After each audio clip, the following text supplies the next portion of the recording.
This is a video dedicated to our Skye Cat. Love you, Skye.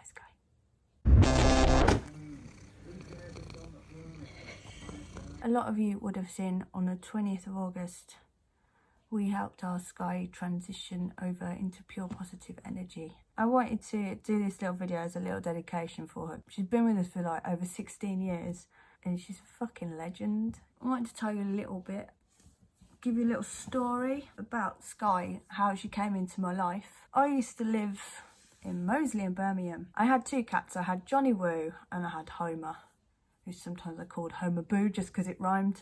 I always used to say that I wanted a black and white cat. I used to like say it quite a lot. I really wanted one. I didn't go looking for one or anything. I just kind of said it. Little did I know at the time I was putting it out there to the universe, which is what I believe now. A lot of you know I'm big into my energies and what you think about, you attract. It was quite interesting because it was a traumatic experience that brought Skye into my life. Put it that way. Homer accidentally got pregnant. One night, it was horrific. It taught me a massive lesson on getting your cats neutered. She went into labour. She was a beautiful cat as well, actually. She's really charismatic. I remember she ran over to me and like laying against me, like against my chest, and my stomach just kind of curled up. And I could see her stomach doing this. I was like, oh no, she's going into labour in my bed. She always had this human element to her, really highly intelligent. And that definitely passed on through to Skye, definitely. Anyway, like I was really poor at the time, no money whatsoever. I was training as a hairdresser. So I was doing an apprenticeship. I think I was earning like 65 quid a week. I remember we phoned up the vets and took her into like an emergency overnight thing, and that was, it cost like 100 quid for this appointment. And all they said was take her home and let her get on with it. She ended up giving birth to a stillborn, which was fucking horrific. It was just heartbreaking. Nothing else was coming out. Eventually, I was phoning around loads of vets frantically, trying to like get her in somewhere, somewhere that would do a payment plan or somewhere that could help us. I even tried lying, saying I found a stray cat because that way someone might help. Eventually, God bless them, the PDSA helped us. We got her in.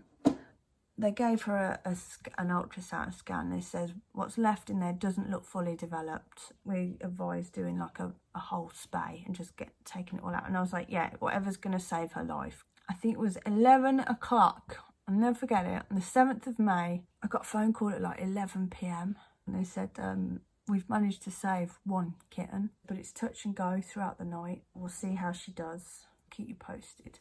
So I didn't sleep at all that fucking night, at all. The next morning, I think it was about 8 a.m, I got a phone call saying she's made it through the night. Do you want to come and pick her up? Obviously, I went straight to the vets.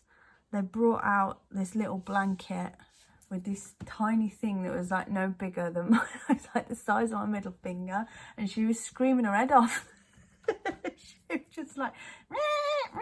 Unfortunately, Homer was quite young herself, bless her. I took her home because Homer was so young. She wasn't producing enough milk, and I had to hand rear her because she just wasn't bonding, and Homer didn't really bond to her. I think probably because she wasn't born in a natural way. Get your cats neutered. I was still working at the hairdresser at the time. I had like my good friends coming in.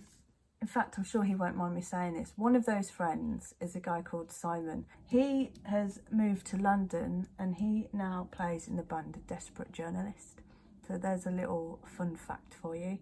He came round whilst I was at the hairdressers to help hand rear Skye. She needed feeding like every hour. You'd have to boil the kettle to make like this much food every half an hour, and then after that, I think that was the first night, then after the second night was every hour, and she's like that for a few days. Yeah, I owe Simon from Desperate Journalist a lot. That's pretty fucking awesome of him to do that. So yeah, Skye was born. She survived. She was my black and white cat I'd been asking the universe for without even realising. Beautiful black and white cat she was as well. It's quite rare actually to have a female black and white cat. I mean, not super rare, but they're more commonly male. She didn't have a name for ages, right? I wanted a name that meant strength and beauty all at once. It must have been at least a couple of months later, I went on a trip to Amsterdam. Flying back, I looked out the window and there was this fucking amazing, like, breathtaking sunset as we took off and we're going over the cloud. It was just one of those breathtaking moments where you're like, it was phenomenal. And suddenly it all just clicked and I was like, oh my God, the sky is amazing. And then it just went, Skye, that's it, that's her name. Because I was just there looking at this fucking something that was so beautiful, so natural and strong. It depicted everything that was Skye.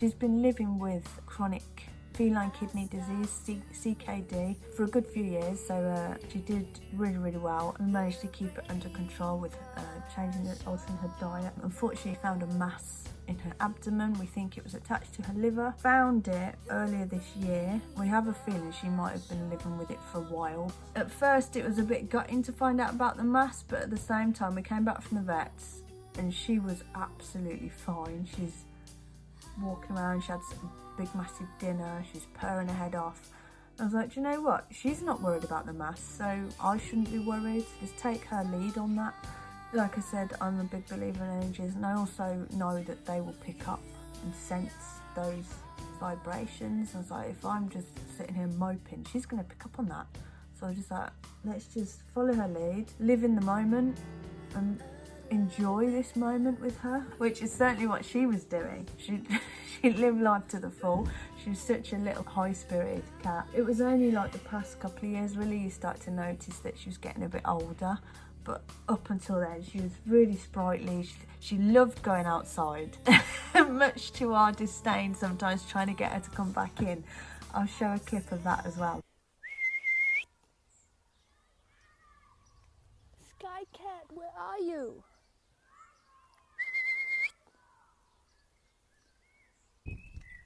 Give up. She's a bastard. Fuck you! Skye Cat! I do what I want, when I want. She loved the dreamies. She absolutely loved them. She'd just shake them at the front door and she'd come running. There was times where if it was pissing it down outside, I'd have to literally go outside with an umbrella. She'd be hiding under the car. I'd have to walk up to the car and say, come on there. She'd walk under the umbrella. I'd get soaked. And just like, look, she walked under the umbrella back to the front door. Or if it was pissing down, you'd call her as she came. She'd come across the car park, and as she come across the car park because she's getting wet, she'd literally just scream the whole way. She'd come out the car and just go like, meow, meow, meow, meow, all the way. It was fucking brilliant. She's such a character. I'll be 100% honest. So like, I got a phone call from the vets today. They left a voice message. I was like, I know what that's going to be. So I don't really want to listen to the voicemail because it's gonna hurt. But I did. I listened to it, and we just had word that they said she's back. So her ashes have just arrived at the vets for us to pick up this week. I like to kind of focus on all the good stuff and all the good memories. That's my coping mechanism, I guess. Yeah, you have little breakdowns because you miss the physical, being here in the physical. I'll tell a little story as well. I did say it when we posted up online. I said briefly about what had happened before she went to the vets. It was quite a beautiful moment before we left for the vet. Up until this point, she was still really agile and still really bright. So we just kind of took her lead and said, okay, you just let us know when it's time. If she needs help to go along, she needs help. She's been sleeping a lot more naturally. She's older and she had cancer, but it got to a point, obviously, where she stopped eating and she just wasn't her usual self. She wasn't purring anymore. They tried her with a steroid injection, and usually like they'd perk up over like 24 hours, but there was no change after the steroids, and she just, if anything, she seemed to get a bit worse. So we spoke to the vet. He agreed as well on the phone, and he just kind of went, he said, yeah, you should have seen a difference by now from the steroids if she was going to perk up, but she didn't, you know. So it was, I felt like it was her decision. Obviously we weren't going to leave her suffering. It's like I'm not going to drag it out. She's chosen, it's end of life, she's chosen, so we'll help her. Because she loved the outside so much, we decided for, like, before we left the vets, I was like, I think we should take her outside and just let her just sit outside for a bit. I didn't expect her to run off anywhere because she just didn't have the energy, bless her. And so we took her out, and it was really beautiful. Her little eyes just lit up, and she immediately like perked up, and she was like looking around, sniffing the air, and she kind of like moved a bit as if to put me down, I'm outside. Like, freedom. We put her down the grass. She walked onto the concrete of the car park, and then she just kind of sat back down again, and quite carefully, because I think she must have felt a bit uncomfortable. She just didn't want to be standing up very long, bless her. It was like she was kind of like, oh, I'm outside, let me go and explore, but oh no, I don't have the energy. So we just kind of sat there with her. Even though she sat there, you could tell she was still really happy and enjoying the moment, bless her.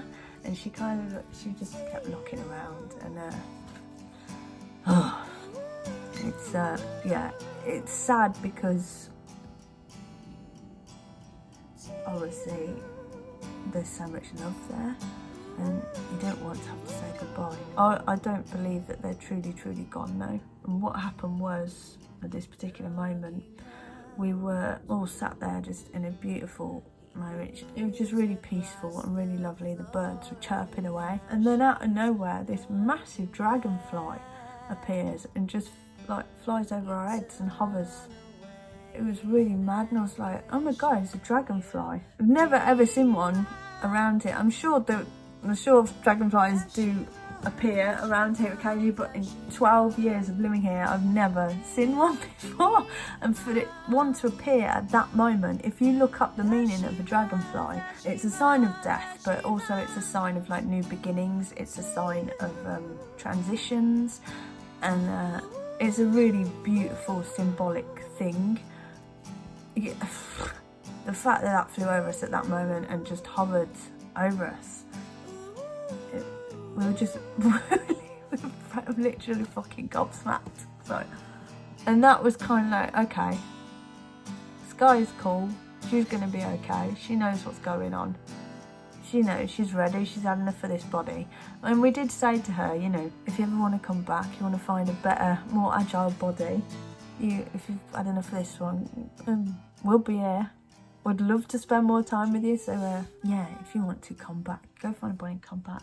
Obviously after that we took her to the vets. It was sad, obviously. She was ready, she was definitely ready. She had a real feisty side. She used to give Harrison what for, and sometimes if she didn't want you in her face, or like, I think when Neil picked her up, she just kind of looked at him and just went like, oh, his face, fuck off, like this. Another time she like hit him on the face, and she used to do this boxing, you know, she'd go like poof, poof, poof. She'd never get her claws out, but it'd be like a warning. She'd be like, fuck off, okay, I've warned you, okay, I've warned you. And she had this little feisty side. And what was amazing, when she passed, the vet said all animals, after they've passed, their body might react in certain ways. Sometimes you might get a cough, which is what happened with Homer actually. She did a little cough. It's just, they said they're not still here, it's just the last bit of air coming out the body, what's left, or you might see some spasms or something like that. I was kind of preparing for like the little cough or the little gasp, and I was like, I hope she doesn't spasm because that's gonna like maybe freak me out a little bit. She didn't. She just lay down. She went so peacefully. Obviously we were gutted, but it was really peaceful and really beautiful. And she just kind of laid down. She laid down on her own accord at first, and then she just put her head down and went to sleep. She had a reaction. Skye's reaction was her tail went poof like this. Not like a spasm, it's just like all the fur just suddenly stood up. You know when cats get like a little bit feisty, a little bit angry? I was like, look at her tail, and her tail just went massive. And it always used to go massive if she saw another cat, or she's like, if Harrison got too close. I couldn't think of any other way more accurate to convey Skye's personality. So it was just like a beautiful, beautiful moment. You couldn't write it. You couldn't. She went out in her style. Although obviously we were heartbroken, and we've been going through the grieving process. I feel a lot more at peace with it now. Partly because another thing happened. Obviously the dragonfly thing happened, but I had a really, really vivid dream a couple of days after. And in this dream, I think I found a bed or something, and I could hear this song playing in the background. In fact, if anyone knows this song, 'cause it's really bugging me, it's the song that's similar to the main song from the Matilda film, but it's not that. It's got that kind of vibe and that kind of sound and that kind of feel to it. It's a male vocalist, and all I can hear is the ooh, ooh. And yeah, it's really bugging me what this song is, because it was in my dream mixed with another little song that's from a video that is with Skye, which I will play in a bit because it's really cute. She loved her boxes.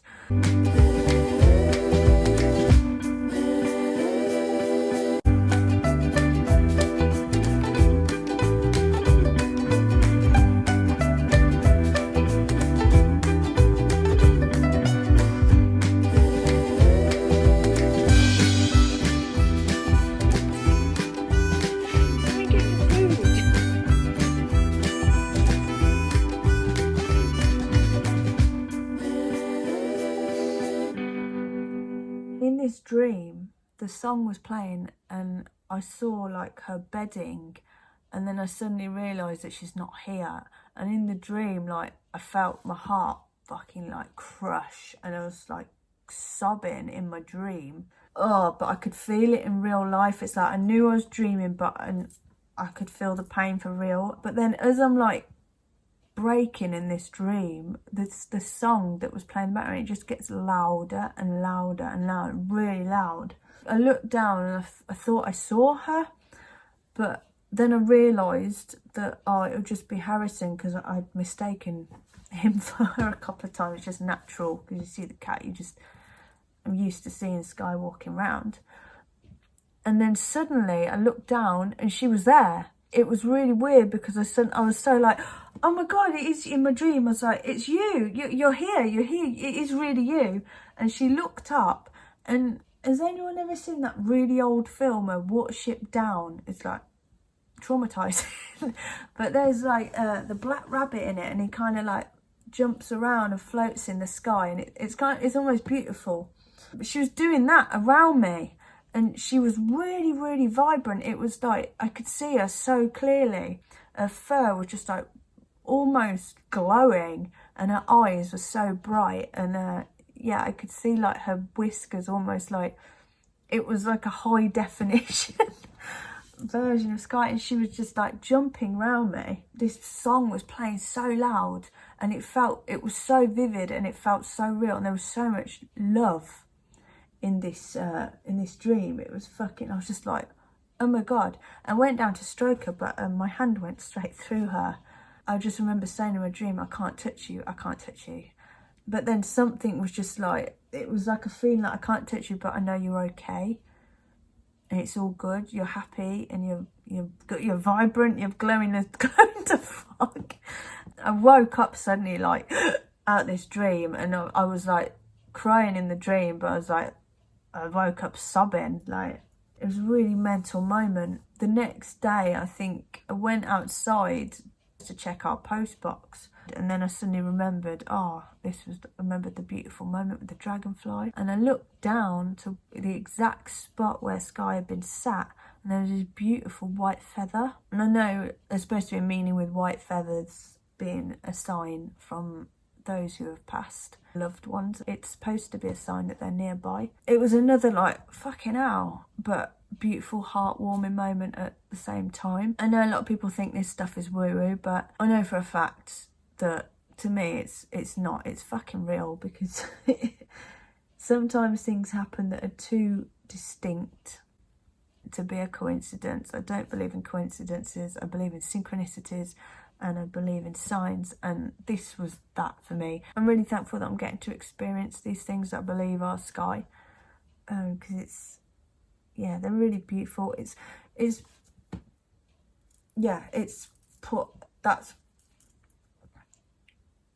made me feel a little bit more settled and more at peace in my heart.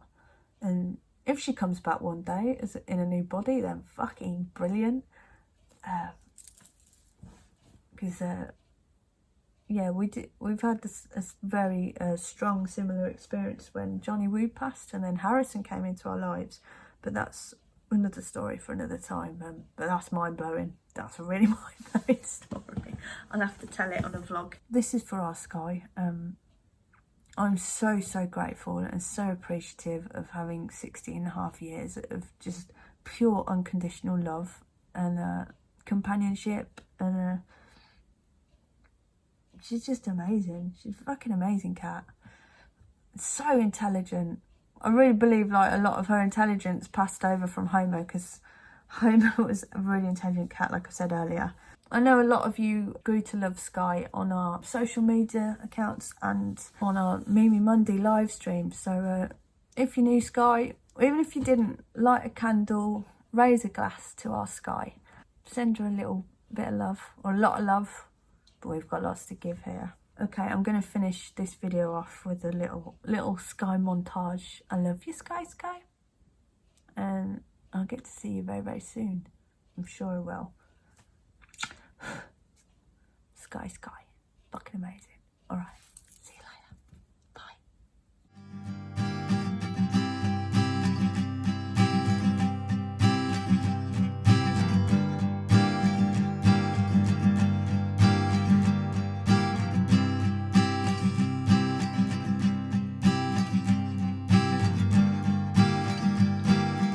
What are you doing? Get on the legs.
I'm so nervous. No fighting. Everyone be cool. Madam, get your own way.